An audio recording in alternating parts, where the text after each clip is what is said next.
Hello and welcome to Dialogue. I'm Xu Qinduo.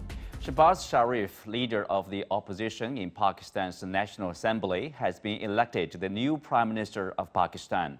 The week-long constitutional confrontation ended with the former Prime Minister Imran Khan losing the no-confidence vote. What do we know about the new Prime Minister? What domestic challenges does he face? And what is his foreign policy toward China, the US, and other countries in the region? To find out, I'm joined by Zun Ahmad Khan, Research Fellow at the Center for China and Globalization, Mark Sloboda, Moscow-based International Affairs and Security Analyst, and Brandon Blackburn-Dwyer, founder of Grasshopper Strategies, an international consultancy. Welcome to the show. I will start with Zun. So tell us, who is Shehbaz Sharif? Thank you, firstly, Chindu, for having me on the program. Shehbaz Sharif is actually someone not new to politics at all. He comes from the Pakistan Muslim League Nawaz. He is the younger brother of the former Prime Minister of Pakistan, Nawaz Sharif, and their party was in power between 2013 to 18. That's when CPEC was essentially launched. So he has served as the Chief Minister of Punjab thrice, and he was also the Chief Minister of Punjab during 2013 to 18, and this is the largest province of Pakistan that we are talking about. So currently he is leading the PMLN, and he was the candidate, Prime Minister candidate by the 13 parties that have come together to form the coalition which voted out Imran Khan as Prime Minister. So this is a bit of a basic. And yes, one thing that's known about him is that he has a can-do attitude. He transformed Punjab's economy. Their party generally has a great track record when it comes to infrastructure and also pragmatic relations overall. And that's definitely the mandate with which he comes in power now. Mm-hmm. Well, given his rather strong track record in drawing investment, in developing the infrastructure, and he talked about he will refashion Pakistan into a paradise for investment. How confident are you about his promise? And then what are some of the challenges for him? I'll try and tackle with this question. So when he talks about his ambition and what he really aims to do is to turn Pakistan into an investment paradise, he does talk from a track record. So let's say it was 2018 when the new government of the PTI was elected. Prior to that, he was already coming to China as well, doing road shows, and he attracted investment from China, from Turkey, from other parts of the world.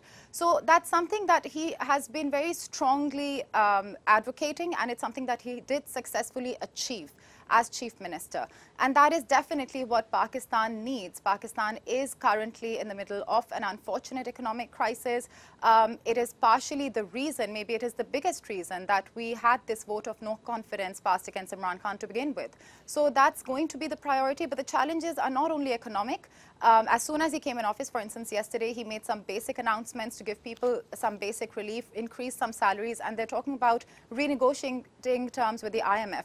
But the other challenge is also political, and that has to do with how will they maintain this coalition. These are parties with diverse views, diverse mandates. They have been strong so far, but that is also going to be posing a challenge. And also the way PTI is reacting, that is going to continue to pose a challenge unless it is addressed. So these are some of the challenges that the current government is facing. Mm-hmm. Well, the new Prime Minister refers to China as, all-weather friend, quote unquote.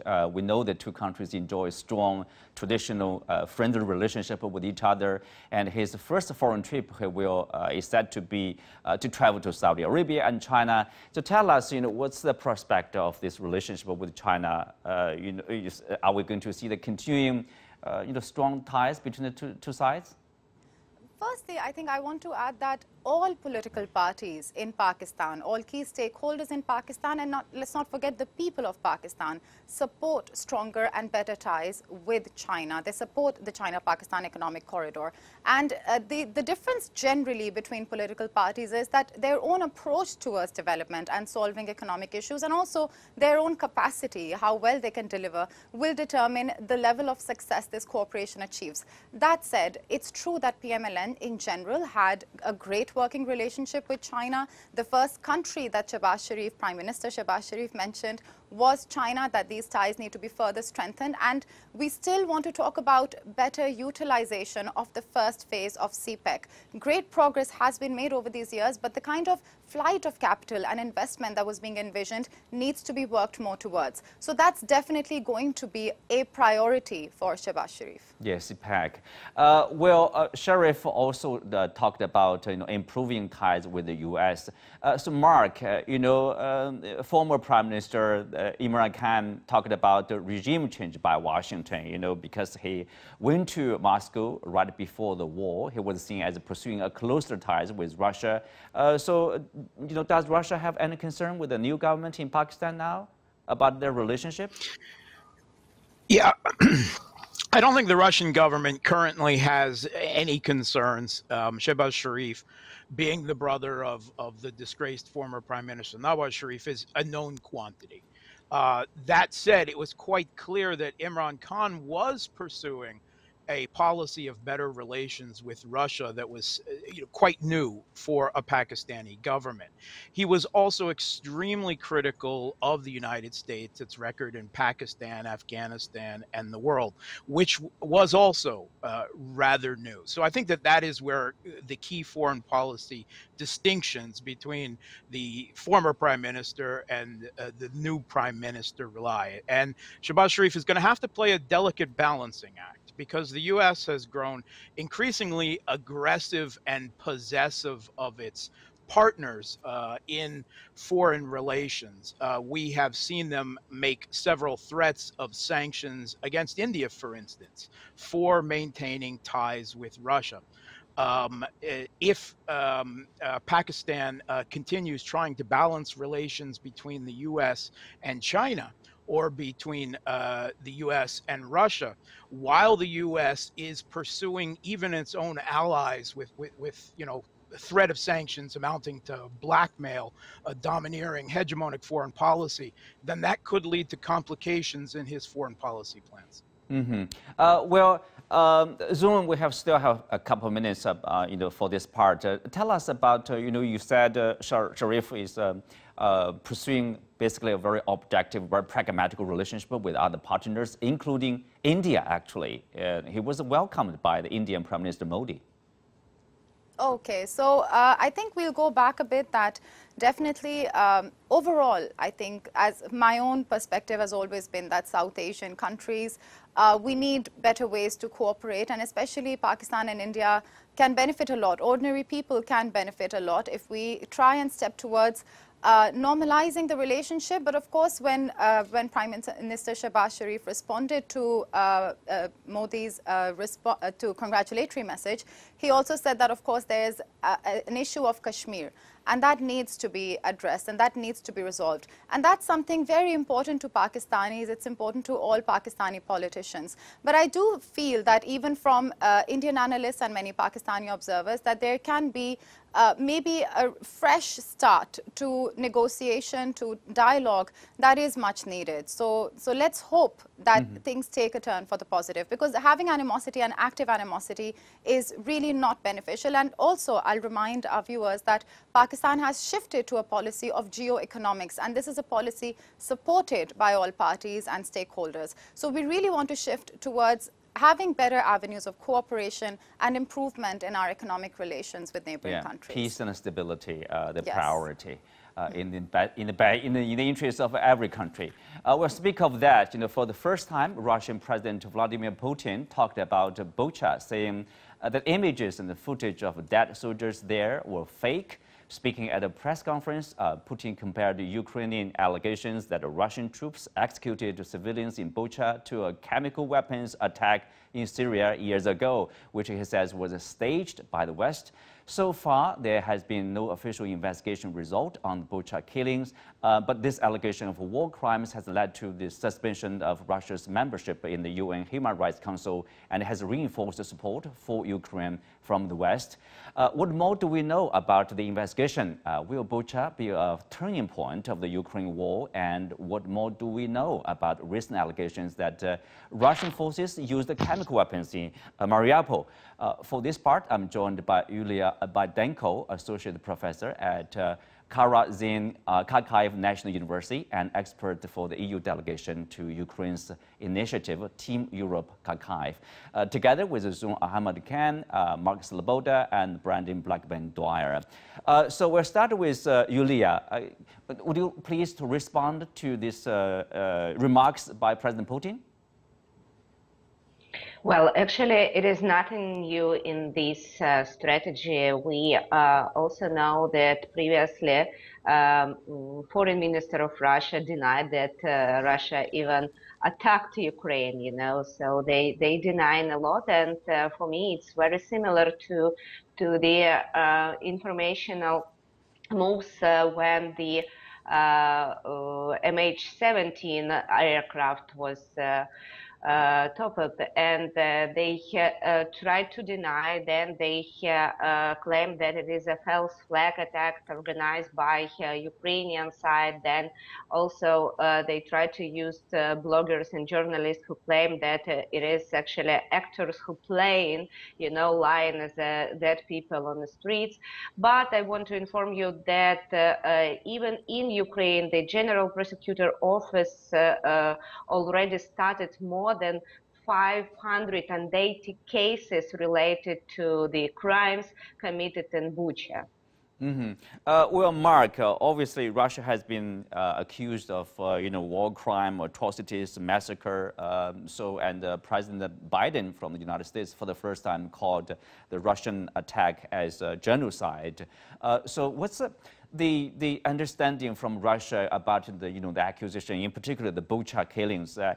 How is that possible? Hundreds of bodies over there, and when the Russian side said it's staged. Yeah, that's not actually what the Russian government is saying, is that the situation was staged. It is a provocation. Quite clearly, like the hoax of the Snake Island martyrdom, like the fable of the ghost of Kiev, like the fake bombings of the Baba Yar Holocaust Memorial and the Chernobyl nuclear power plant, this seems to be another case of disinformation being presented by the US-backed putsch regime in Kiev. The National Police of Ukraine announced on April 1st, one day before this atrocity scene was uncovered and announced, that they were conducting a cleansing operation in Bucha, seeking out Russian collaborators. This was announced on television, on their own website. There's no question. They announced that the Safari Commando was being involved in this. Further, we know that the infamous Boatsman's Boys were involved in this by videos that they uploaded to the internet themselves. This is led by the neo-Nazi Sergei Korotkik, who has previously filmed himself with the decapitated heads of migrants.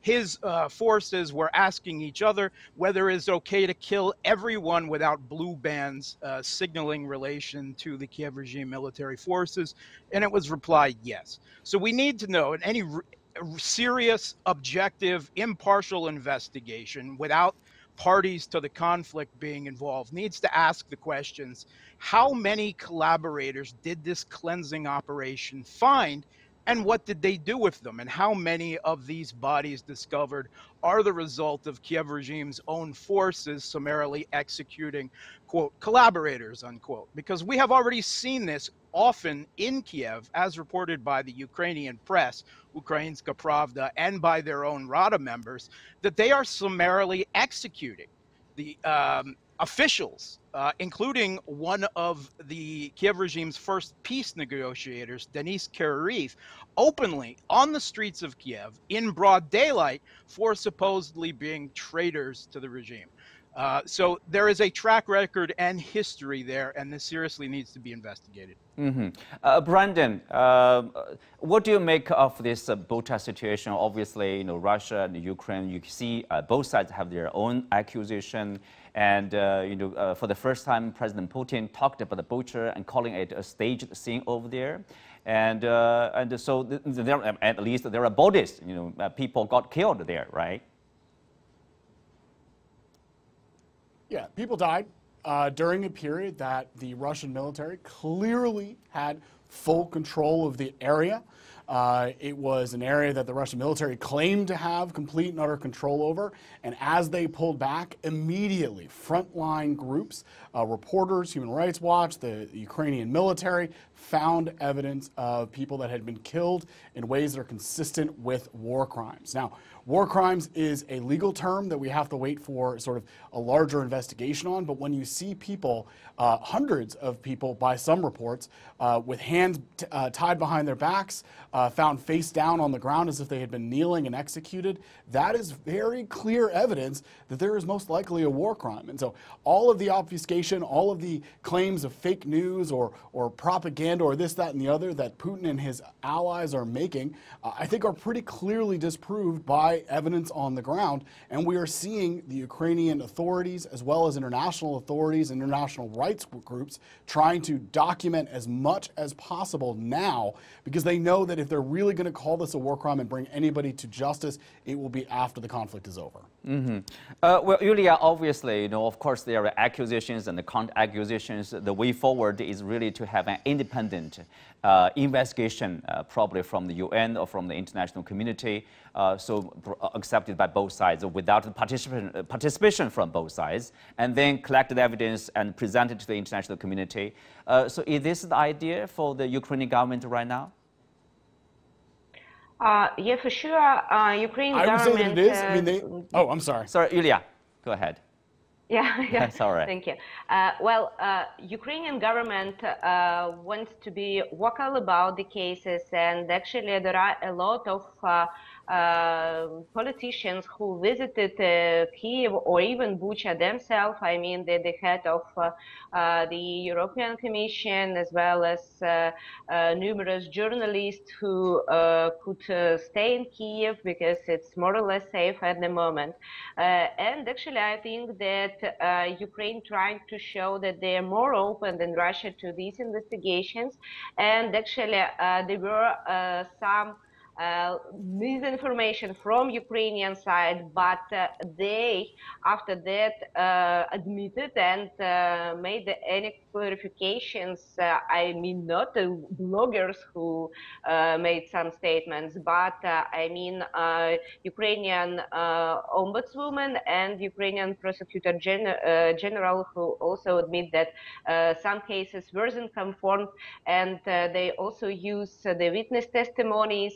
They use the expertise, which are supposed to take some time to have a result. So I think that Ukrainian government tried to be more open. And my last point in this, that actually Bucha, unfortunately, couldn't be the only case, because I'm originally from Kharkiv, and I just fled a few weeks ago because it is very dangerous and it is definitely war crimes committed there, because I have no working place at the moment because it is destroyed by shell, and I have no home at the moment because the high-rise building where I was living, it's also massively damaged from this. And we have Izum, we have Kramatorsk at the moment. I don't know what happened in Mariupol because 5 of my students, they're still there, but we have no connections with them since March 2nd. Well, Zoom, as an international observer, obviously, as Yulia said, probably if there are more cases, it shows just like the urgency to do investigation, to do a thorough and independent, objective investigation. But how can we proceed from here? Like, how can we form an investigation team that is accepted internationally and do the work? I think you point out a very important aspect that unfortunately, there's a lot of polarization on both sides. For me, as an observer, sometimes if I'm really just looking at social media or the media from different stakeholders, it's impossible to get a well-rounded picture. So an independent investigation is something that the world is calling for. Let's also not forget that a majority of the world's people, the global south in general, we are asking for neutrality, ceasefire, and also an end to the sanctions that are inflicting consequences on the entire world at large, especially developing countries. So I think definitely there is a need to address the differences right now. There is a need to have an independent investigation with both sides and also neutral countries, perhaps. That's a valid position. It's a very strong position that's apparent in the world. That has to be the right way forward. But more importantly is that both sides need to think about addressing the differences that they have. Russia is part of the region. There cannot be a solution that is friendly towards people. Currently, ordinary people are losing lives on both sides.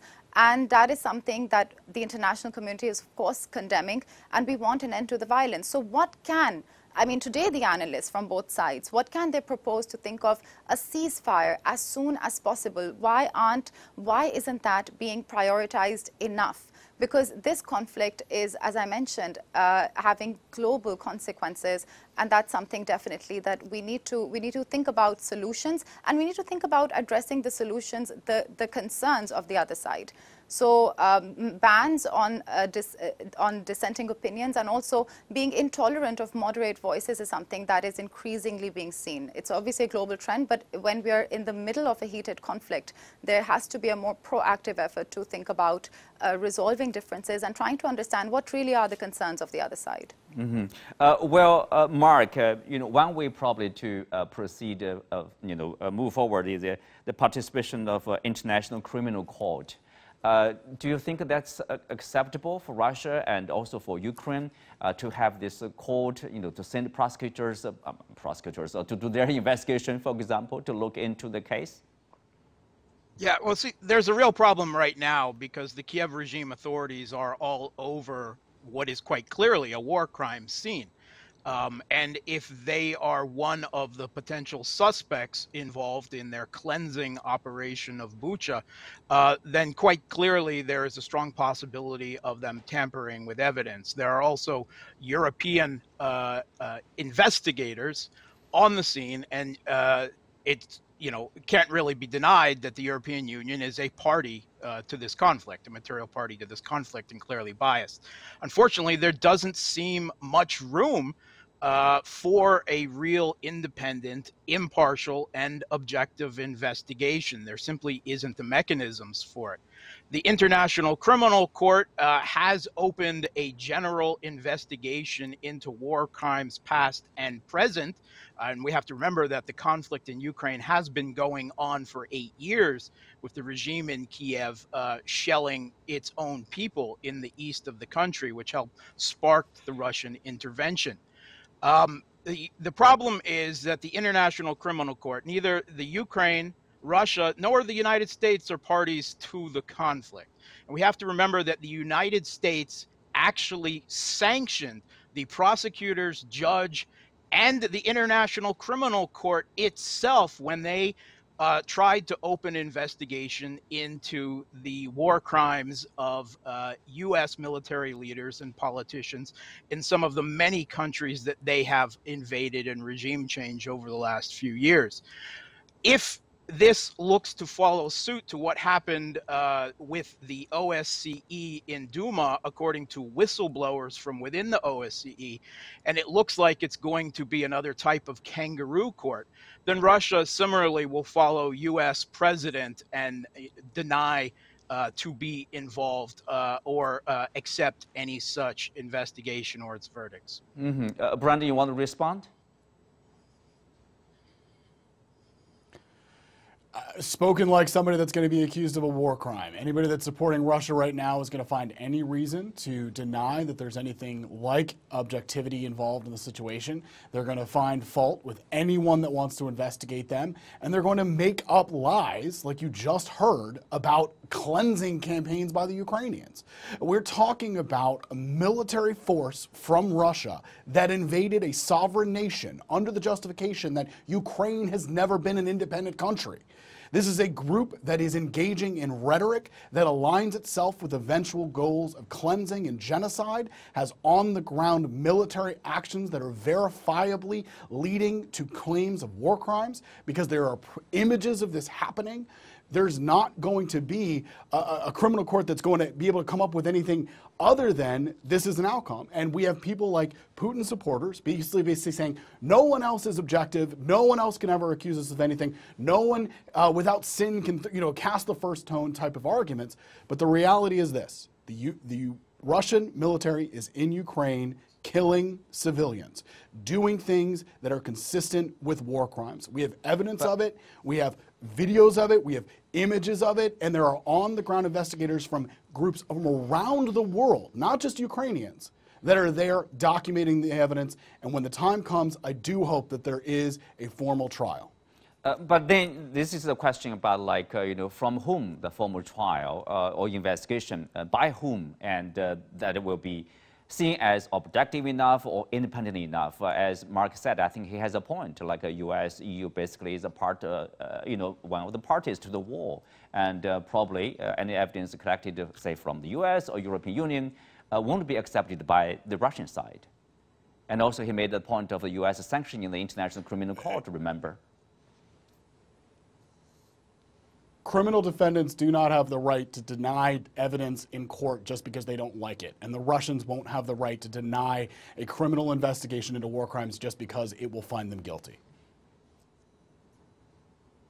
Well, obviously you know nothing about the International Criminal Court or the way it works.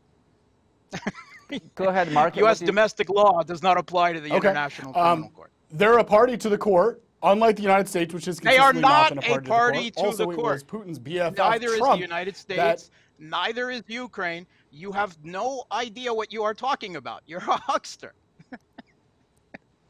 I think this is a person who has claimed that there's a cleansing campaign going on. If we're going to talk about hucksterism, that is documented lies, fact, as the gentleman that is on the show show is spreading Prussian propaganda that is based on nothing. It is based on nothing. Hold on, let Brandon respond. Brandon, what Mark has said, like neither Moscow nor Washington is a member to the International Criminal Court. That's a fact, right? True, but neither were many of the people that were actually prosecuted by the International Criminal Court. Now, people can claim that their sovereignty, but at the end of the day, it's going to depend on who wins this conflict. If Russia wins it and Ukraine doesn't exist anymore, then there's really not going to be a lot of people that can push this international community, and Russia's just going to wander away from it. Do I think that Putin's going to end up in the stocks, actually sitting in a court? Probably not. Most likely not. But the reality is we still will see evidence of war crimes being committed by the Russian military. If we're going to talk about whether this is going to go all the way to a formal trial, I don't know. I'd like it to be one. It will definitely be an investigation. And all the while throughout the investigation, the Russian propagandists, like my co-panelists, will claim that there is no objective party, so we can't have an investigation. It's a very convenient claim. Speak of that, Yulia, what is the end game do you see, as in Ukraine? Do you see, there's a complete victory at the end of the day for Ukraine or Russia, or that will be somehow, like, unfortunately, the country will be divided for a long time to come?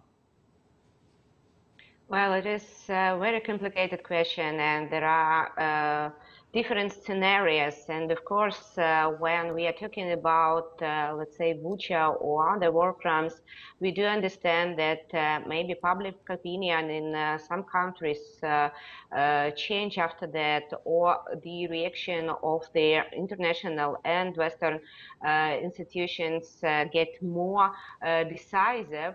But still, we do understand that it is a war conflict, it is a war, and a lot of its scenarios to be implemented depends on how successful or failure will be the parts of the war, will be the army troops in there. But there are different scenarios. The most optimistic that Ukraine is returning its territories in Ukraine, and the less optimistic that Ukraine can set its power, can renew its sovereignty.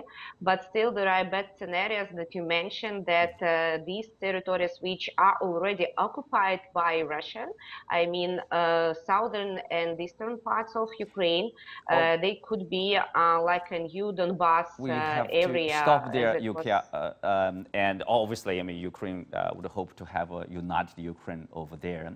On that note, we conclude today's show. Many thanks to our guests. You can also find us on the CGTN app on YouTube. I'm Xu Qinduo. Thanks for being with us. See you next time.